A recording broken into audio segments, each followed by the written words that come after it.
goal setting is really something that you need to have North Stars, right? You need a Mm, path to follow. And sometimes what happens are people set these goals for the year, right? Where it's like, oh, this is my business plan for the year. And then, you know, 9 months in, they realize they haven't done anything.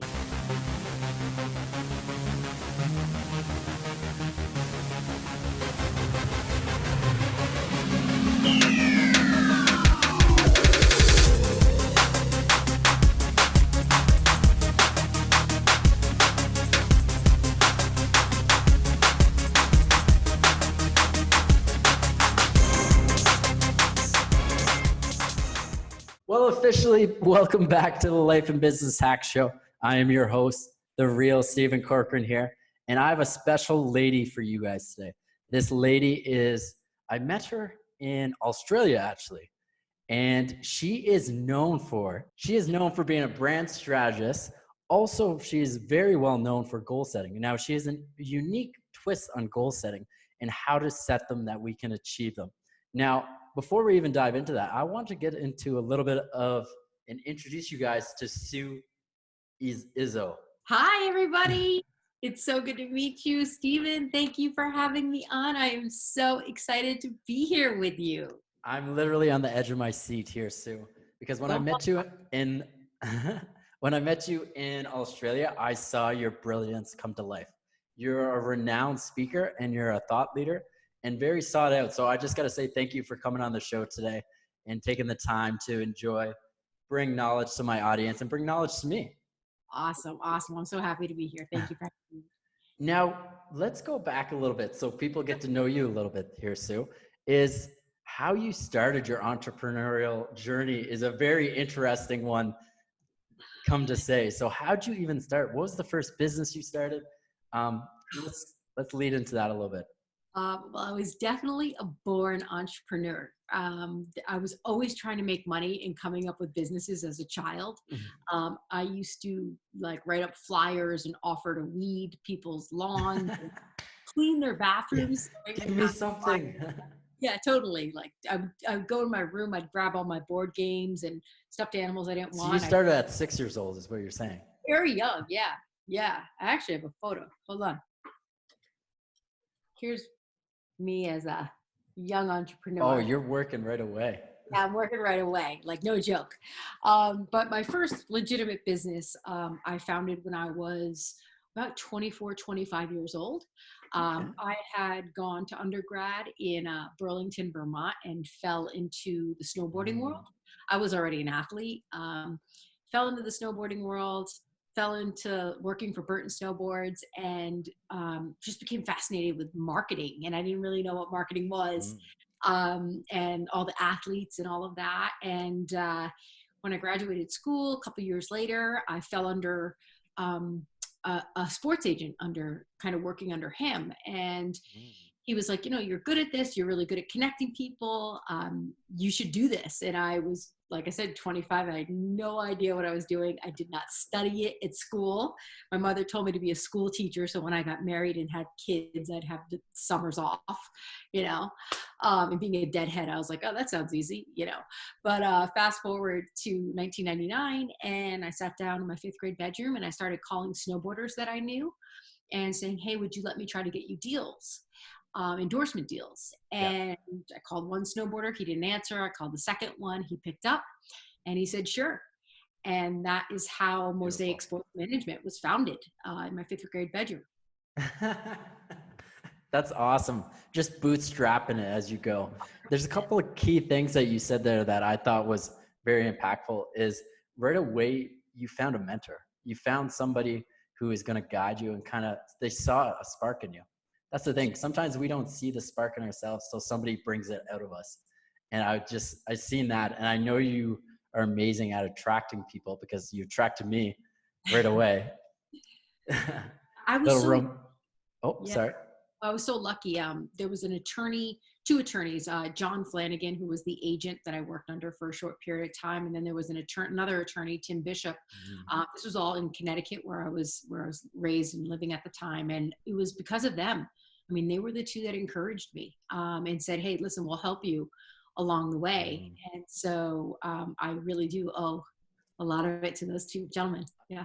I love it. I love it completely, Sue. And another thing I really love is what a lot of entrepreneurs do, and I've seen this happen to a lot of people, is they make that first phone call and it doesn't go their way.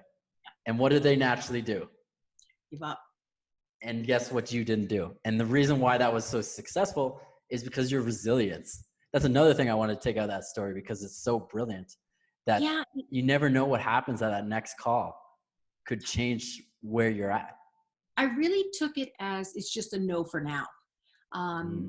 One thing that I would do is I would call people and I would say, this is Sue Izzo with the global sports management company, Mosaic Sports Management, with our elite athletes. Now, I was 25 in my 5th grade bedroom at my parents' house, literally stealing office supplies from Kinko's at night. Like, I mean, I don't want to say it was a lie. It was just kind of like where I saw myself in the future. And you projected it. You saw yourself where you wanted to be. You visualized it and you made it happen. I was selling it before it happened. And, it worked. And I think one thing too that was, and I always say this to business owners now, is the power of the relationship. One of the things that I did is that I knew I couldn't compete. Like as I was building my agency, I couldn't compete with the large agencies, the large sports management agencies that had a ton of money to like wine and dine clients and entice them. So I knew that I had to be able to really focus on building the personal relationships and providing a lot of value there, not only for my clients, but also for nurturing relationships with potential sponsors like the Nike, the Gatorades, and all of that. So that's kind of where my sweet spot. I'm like super smiling right now because I know where this allude to, and you kind of set me up for this as well. Oh, I did. I know your interesting marketing strategy to get athletes too, and it's very out of the ordinary. So just to give you guys perspective here, Sue is an amazing marketer. She does things outside of the box that really stand out in every market. Now, I want you to go over one tactic or one marketing strategy that you did to get you to book more calls with these higher level athletes. And I'll allude to it. I'm pretty hungry. Wink, wink. Oh, okay. That's on the sponsor side. The sponsor. Oh, okay. Yeah. So, I would get in these rooms with these incredible like powerhouses, CEOs, chief marketing officers, and they would give me their time, and I had no money. So it wasn't like I could, give them tickets to a sporting event as a thank you, or, like I said, wine and dine them. So the one thing I would do is I would either show up with or send a pot of my homemade marinara sauce, because nobody else was doing that. And not only were like, it was a majority of men that I was doing this, meeting with. So not only were they like blown away, but their wives ended up loving me. So it became like, oh, my wife wants to know when we're going to get another pot of sauce, so, and that was the other part of the, building the relationships. Right. So who would even think of that? When I first met you and you shared that story, I was like, I thought I knew a lot, but that's next level personalized touch point where it wasn't even about the target you're going for. It's influencing the person who's going to influence them. It was so like a mind-blowing thing that I learned. Like that alone was amazing. And I think too, people think that you have to do, again, when you're starting off, you got to be scrappy. You got to think outside the box. You got to, look at what you can do and what makes you, right? And utilize those things. I mean, yeah, later on in life, 20 years later, I'm able to buy, people expensive gifts if I choose to, but it was always the personalized stuff. One thing I always made sure of was that I really understood, like in my network, I would find out like what college they went to, what favorite sports teams. One of the VPs over at Nike, like we had a tennis rivalry. He was a diehard Federer fan, and I was a diehard Nadal fan. So, and I'm a Federer, by the way. All right, I forgive you. But anytime those two were matched up, it was constant banter between us. So the relationship was always being nurtured all the time versus me just showing up and asking for money for an athlete. So, that's Beautiful. something as well, is really, staying in touch with your network, and, going above and beyond, paying attention to details. And remember, back then, I didn't have like Facebook and LinkedIn. That didn't exist. So you really had to ask the questions like, oh, what school did you go to? Blah, blah, blah. How many kids Yeah. do you have? And I think even nowadays, you still should ask those questions just because you can look it up. It's better hearing it from the person and actually being more interested in the person. But one thing I like to add that you're very intelligent about and very strategic about is making sure you research before you go into any meeting, 100%. or before you go in and asking for something, asking for money, asking for anything. You come with value first, and you're always giving. I know that for a fact because we're pretty close, and we met in Australia. We continue our friendship. Both marketers, both respect each other, both love each other, and I just love everything you're doing. One thing that I'd really like to touch upon that you do that is super cool is, and maybe you'll share a little light on this, every Thursday you take time for yourself, and I think that's very important. Yeah. And Yeah. can you kind of go into like why you do that, and also like what it is that you do? I know what you do, but the audience might not. Sure. So, when I had my sports management agency, everything, my entire self-worth, my entire being, all my happiness was based on the outcomes of my business. Mhm. And I put everybody else first, my athletes, my employees, everybody else first, but I didn't leave anything for myself. And after I had, I sold the majority stake in my business in 2015 and was going to keep 2 clients and like slow it down a little bit and be mellow. And, my higher power had other plans for me, and I ended up getting diagnosed with cancer. And after going through breast cancer, this whole thing really just made me stop and be like, I really need to take care of myself. Like, and so that was really like the wake up call for me. And I remember years ago, I had interactions with horses, and I wasn't raised riding horses. I didn't know much about them. I just like got to pet them once. And when all of this stuff was going on after selling the business and, finishing up treatment, I'm like, what makes me happy? I thought about the horses. And so I found a horse rescue here locally in Southern California, and I started volunteering every Thursday afternoon. And it has, it's such a deep part of who I am now. It brings me so much joy. Like, the horses heal me, and they're all rescue horses. Like, these horses have been through such trauma, but I would not miss my Thursday afternoons volunteering for anything. Oh, absolutely. And I see your Instagram of you with the horses. So I don't think you knew this, but I grew up with horses. I was a farm boy. So I used to ride them a lot, and some people are scared of horses. So I have a twin sister. I think you know this. So my twin sister is actually petrified of horses because when we were 4 years old, we both were riding one. Yep. And when the horse bucked, I fell on top of her, and she cradled my fall. So she's always been scared to ride them. And I've always been like, oh, there's questions everywhere. Funny. Yeah. Well, that's a little. Yeah. Well, I love that. But I think one thing, and then you found out that you have this natural gift of branding and how to position people. Then you shifted it. You took your talents to South Beach. And what are you doing right now, Sue? Let the audience know. Sure. Right now, I keep laughing because every single day I feel like I'm adding a slash to what I do. It's never ending. Never ending. It's so never ending. Actually, really what I focus on right now is marketing and brand strategy for business brands and personal brands.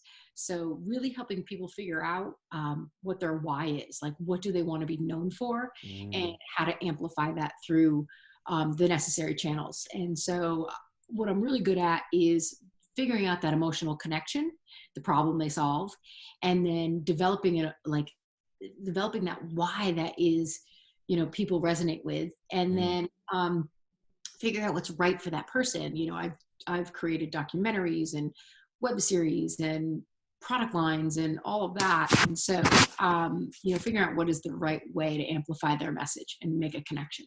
Well, one thing I like that you do too is when you figure out what plan of action, you make sure it fits their lifestyle too.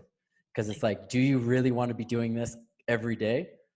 It might sound great now, but let's see. So building the lifestyle that they actually want. And I think that's super beneficial. I'm also, just for the audience knows, I'm going to leave Sue's Instagram and all of her social media handles in the description. So make sure to go check her out. You also launched a new kick in the butt something. What was it called again? Sure. So when the whole pandemic kind of started happening, the one thing I kept seeing on social media was everyone feeling really lost, not knowing what day it was, adjusting to working from home. And so I knew that, I wanted to try to give people some sort of structure and system and support. And so I started a call. It's actually every Tuesday morning, 8:30 a.m. Pacific Standard Time. And it's called the Kick in the Butt with a Hug.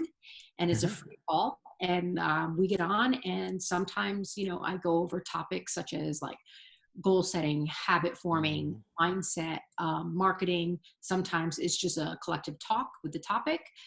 It's only 30 minutes. So we try to make it, impactful and just really help people start their day off with a little direction and a little bit of cheer and positivity. You know what? I love that. And your positivity and your smile is infectious. 100%. One thing I would tell the audience to do is I'm going to put that in the description, if that's okay, if other people jump onto that, because I think it's so impactful, especially because most of the webinars and most of the things out there is just somebody just lecturing. It's like not interactive at all. Like you can leave comments and stuff like that, but are you actually impacting that person? Because as soon as they shut their computer off, they're just there by themselves. So let's dive into experts like Sue here. Like I took advantage of Sue getting her on this show. Tap into her and learn what you should be learning right now. So when this opens up, you guys are blowing it up. You have your message, you have your vision, and Sue will walk you through that on those Tuesday. Was it Tuesday? Yeah, Tuesday mornings. Yeah. Yes, I was right. And the thing about it that's really cool is that it's all like an experiment in a way, because it's all about what the group wants and what they need. So it's like filling it out, and we talk a lot and we send emails around, and again, it's just it's out of passion and just wanting to help people. Well, I know you're probably like me. You like to feel around. Oh, nope. That sounded bad. I'll take that back. We like to feel around to make sure everybody's okay. Let's say that. Exactly. There could be some dirty minds on the call. It's all right. That's all good. Yeah. I just, I try to be of service, but not in the dirty mind way. They creep up on us sometimes. Well, Sue, I want to go over a little bit of your marketing background. Obviously, you've done a lot of things. What would you say is your bread and butter when you're going into, you have had the best ROI in it, you've done it with your clients, and you've seen massive returns? What do you think that marketing strategy would be? Well, it's definitely for me. It's the brand building. Absolutely. And it's like I said, it's figuring out the message and then identifying the kind of as we both know, like the desires and frustrations of the customers, right? And figuring out where those customers hang out, where they get their information, and then blasting it through those channels. But really, one thing that I really strive for is not empty content, meaning, just kind of cut and paste content. I really want it to be depth and authentic. And I dislike the word authentic a lot, but it has to be really true to the person. Because people, even I've done it where I've tried to like be this coach teacher, right? And it just falls flat. But whenever I'm myself, like that's when the magic happens. And so just be real. Yeah, it's the same thing for, executives, for athletes, for business brands. Like everyone I work with, I'm like, just drop the facade. Stop trying to be, something, and just be yourself. Sounds so cheesy, but it's so true. Well, people resonate with people. That's the thing. Like when you set yourself so high, people can't connect with you. One thing I'd like to add there is that it's brilliant what you just said in a aspect is you need to know your messaging before you even market. You need to know the desires, the wants, the frustrations, even before you go to market, how are you going to talk? Like, what are some values you're going to live through? Like, are you going to be authentic? Same with me. I'm like a terrible speaker, but I own up to it. I'm like, okay, I'm doing this anyway. So you either like it or you don't like it. That's You're okay. not terrible. You're just learning. I'm on a learning curve for sure. Yeah. Well, there's another thing I want to tackle before we wrap this up. And I wish I could almost do another interview on this topic with you, because this was the one I wanted to tackle because you were brilliant at it. It's the talk I heard from you in Australia, and it was so impactful there. And I know it would be so impactful for the audience as well. And I don't even know how to allude to this or set this up for you, but like, how do you actually set up strategic goals that people can actually hit? Sure. Yeah. That's a bomb, I know. No, you know what? Listen, I struggled with this and still struggle with it. I got to be honest. Like, again, I'm always going to be a work in progress. And so goal setting is really something that you need to have North Stars, right? You need a path to follow. And sometimes what happens are people set these goals for the year, right? Where it's like, oh, this is my business plan for the year. And then, 9 months in, they realize they haven't done anything. And so really making goals I'm a big proponent of the 90-day goals, breaking them down to monthly, to weekly, to daily. I think that's really important. I think breaking down goals into bite-sized chunks. People get really ambitious every single day with like these to-do lists that are just, it's stupid. You can't accomplish all that. I take a Post-it note and I write the 3 things I'm going to accomplish for the day on a Post-it note. Love 3. that. That's it. Right. And right there is why it works. Just to add, because you can have a multiple to-do list, but if you're not checking off the 3 things to move the needle, you're not going to get it. So sorry to cut you off there. No, it's okay. And I think too, we have to know what the desired outcome is at the end of the day. Like if I have a goal that I have to update my content calendar for social media, well, what's the goal of social media, right? Is it to build an audience? Well, why do I want to build an audience? Am I trying to sell something? Am I trying to have an impact on something? So really diluting like what you really are trying to accomplish and then setting the goals up accordingly. I play a lot of games with myself. I'm a visual learner. And I talked about this in the talk that, you saw, which is, there's the paperclip method. Yeah. Which is, I have 2 jars sometimes I'll do this. I have 2 jars on my desk. If there's like 4 things I need to do for the day, I put 4 paper clips in one jar. And as I accomplish each task, I take the paper clip and move it to the other jar. Visually, that gets me. Yeah. It triggers something. You want to move that. You're like, oh, I got to move it. I only have like 8 hours left of the day or 4 hours. I need to move this paper clip. Totally. That's okay, guys, if you take anything away from this, take away this paperclip idea because it's genius. It is a good one. And the other one is a book I really love is called The One Thing. Keller is the name of the author. So, and this is kind of in line with Jerry Seinfeld. Jerry Seinfeld made it a point to have a discipline of writing jokes every single day. And so he printed out a massive calendar, life-size calendar, and would cross off the day when he did the jokes in red. And it became such like an obsessive thing for him that he needed to do it. Like he had to make sure he wrote those jokes.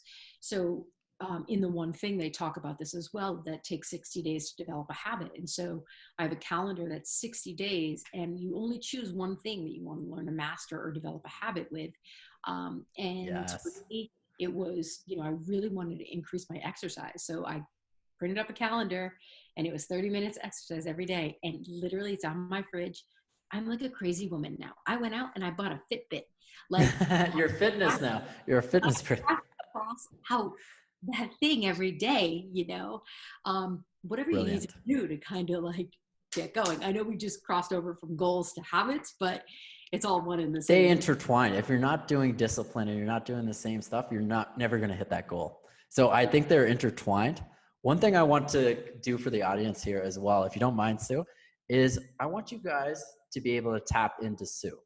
I want you, all the stuff that you need to ask her questions about goal setting, about habits, about brand strategy, please reach out to her. Or if you want to leave a comment I'm going to put Sue on the spot. Okay. And I get a comment. I'm going to ask you to respond to it, Sue. Awesome. No I'm problem. sorry, I'm going to put you on the spot. And you can answer it. If you have a question for me, I will answer it. But make sure you tap into this wonderful lady because she does amazing work and she's phenomenal. I just want to say thank you so much for coming onto the show because I'm amazed. Oh, you're the sweetest. And it's like I said, anything for you. And I love the work you're doing. Thank you. And before we end, I want to, and we're just going to wrap it up with one more question. This whole show is all about life and business hacks. Okay. Now, I know you already went over like 5 or 6 gold nuggets this whole interview, but if you can look back at your past life when you were 6 years old, starting out all the way to your now when you're 30,